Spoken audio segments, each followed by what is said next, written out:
Oi, gente, tudo bem com vocês? Bem-vindos ao Remodelada à Luz da Bíblia. E hoje a gente vai começar um novo estudo bíblico aqui no canal, de 3 episódios, que a gente vai falar sobre o pastoreio. Mais especificamente, a gente vai falar sobre as marcas do pastoreio. E a gente vai ser conduzido aqui com a nossa leitura bíblica, que vai se passar no livro de 1 Tessalonicenses, no capítulo 2. Mas antes, vamos começar?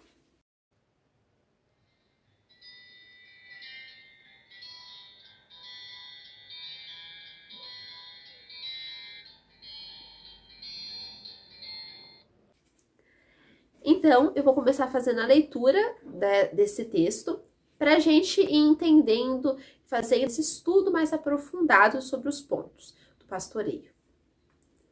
Porque vós, irmãos, sabeis pessoalmente que a nossa estada entre vós não se tornou infrutífera, mas apesar de maltratados e ultrajados em Filipos, como é do vosso conhecimento, tivemos ousada confiança em nosso Deus para vos anunciar o Evangelho de Deus, em meio a muita luta. Pois a nossa exortação não procede de engano, nem de impureza, nem se baseia em dolo. Pelo contrário, visto que fomos aprovados por Deus, a ponto de nos confiar Ele o Evangelho, assim falamos, não para que agrademos a homens, e sim a Deus, que prova o nosso coração. A verdade é que nunca usamos de linguagem de bajulação, como sabeis, nem de intuitos gananciosos. Deus disso é testemunha. Também jamais andamos buscando glória de homens, nem de vós, nem de outros. Então, o primeiro ponto a ser estudado, quando a gente fala de pastoreio, é a frutificação. Porque a gente vê logo no começo desses versículos o próprio apóstolo Paulo falando que teve frutificação no pastoreio dele. Então nós vemos que ele diz que a estada dele entre aqueles tessalônicos não foi frutífera. Não dá para negar que quando nós estamos fazendo algo para Deus com o verdadeiro objetivo de agradar a Ele, vai haver fruto sim, que o próprio Espírito Santo coloca esses frutos. Ele vai trabalhando em cada coração. O que são esses frutos? São conversões, são pessoas arrependidas perante o Senhor e confessando os seus pecados e sendo libertas, sendo curadas e sendo salvas pelo poder do Espírito Santo. Então, essa frutificação é algo muito importante para nós sabermos se realmente estamos ali pregando o verdadeiro evangelho, se nós estamos fazendo aquilo que Deus nos chamou para fazer. Porque pode até demorar, mas vai haver esses frutos. É como uma árvore. Mesmo que uma árvore ela possa demorar para crescer, demorar para amadurecer, chegar no ponto de dar frutos, uma hora ela vai dar frutos. Se ela estiver no solo adequado, se ela estiver no tempo adequado, ela vai dar frutos. Então, a nossa vida cristã, ela tem que ser frutífera. Ela não pode ser uma vida morta, uma vida morna com Deus. Pois nós precisamos, Deus nos chamou, Jesus nos chamou para isso, para frutificação.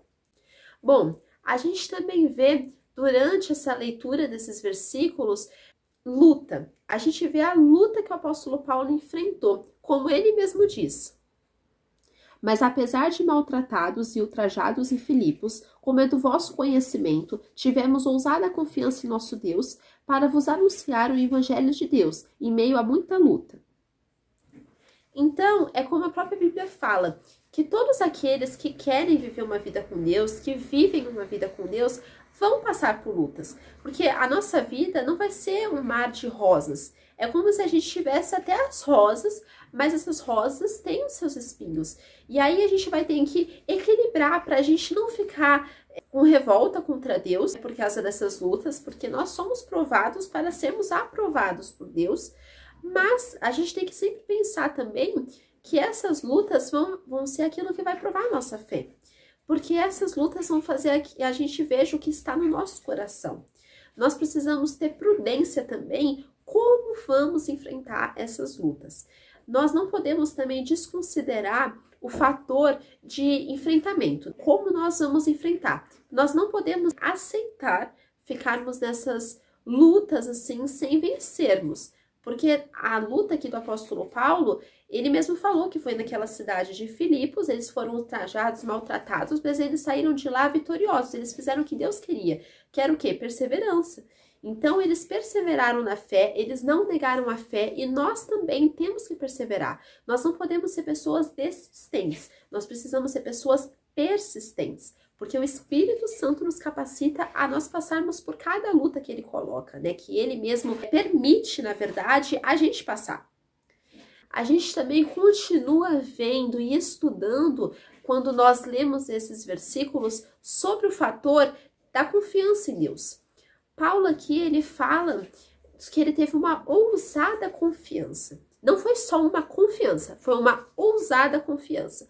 O que isso quer dizer? Que Paulo, ele confiava tanto em Deus que até aquilo que ele experimentava, que ele vivia externamente, fazia ele confiar cada vez mais em Deus.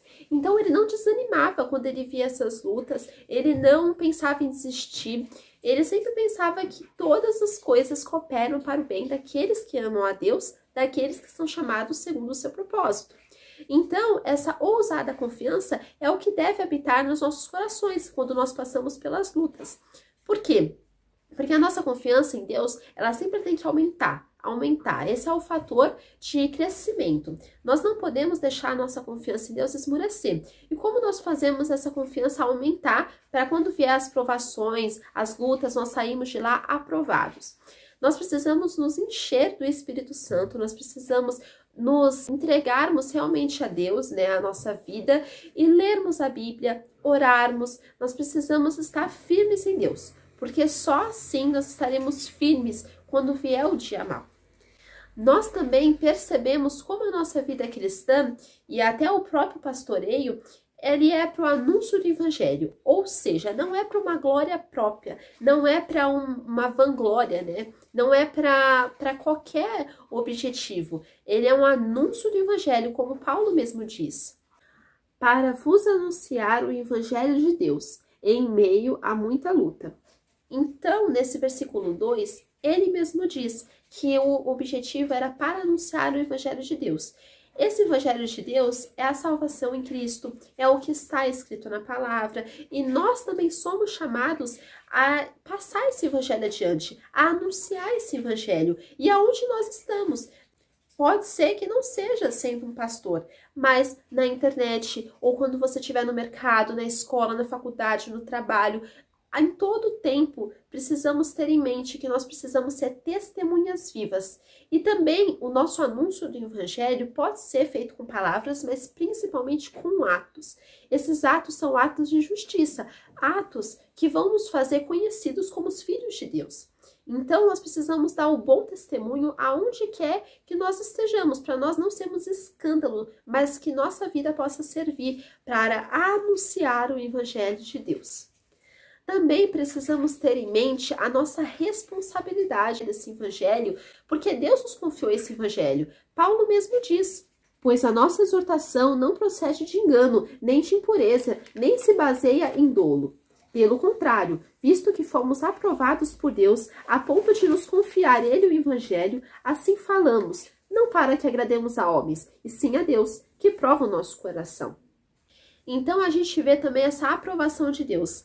Deus confiou a Paulo o seu evangelho, assim como ele também nos confiou o evangelho, como o próprio Jesus fala: ide por todo mundo, pregai o evangelho a toda criatura, né? Fazer discípulos.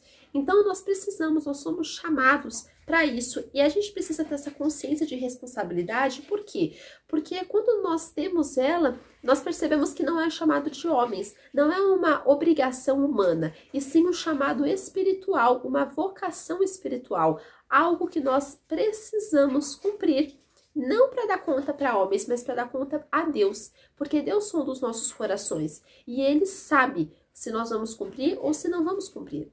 Então, Deus aprovou a vida e o ministério do apóstolo Paulo, assim como Ele quer também que nós sejamos aprovados, mas nós precisamos ser servos de honra, servos que vão ser dignos da confiança do seu Senhor, servos que vão multiplicar, vão passar essa palavra adiante, vão sim ter um esforço para levar essa mensagem a mais pessoas. Então nós precisamos ter uma vida aprovada por Deus, fazendo o que Deus quer que nós façamos.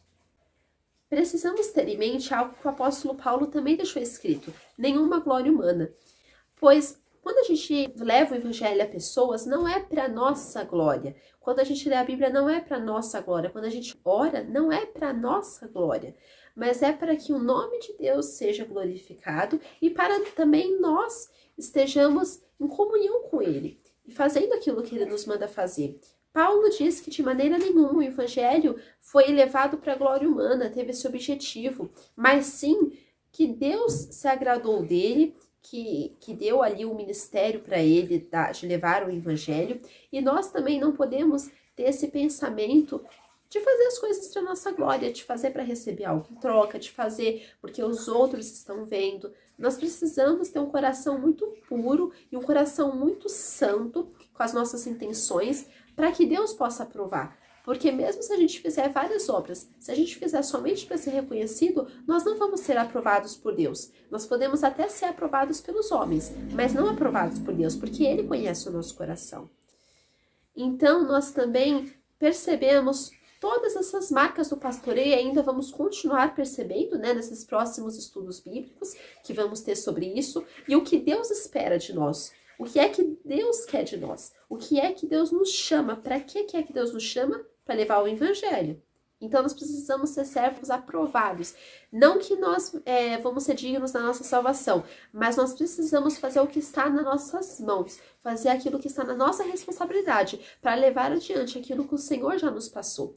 E é essa mensagem que eu quero deixar com vocês hoje, que todos nós venhamos ser esses servos que vão honrar o nosso Senhor, que vão levar o evangelho adiante, que vão multiplicar aquilo que Ele quer que nós façamos. Fiquem com Deus, que Deus abençoe a vida de vocês. Tchau!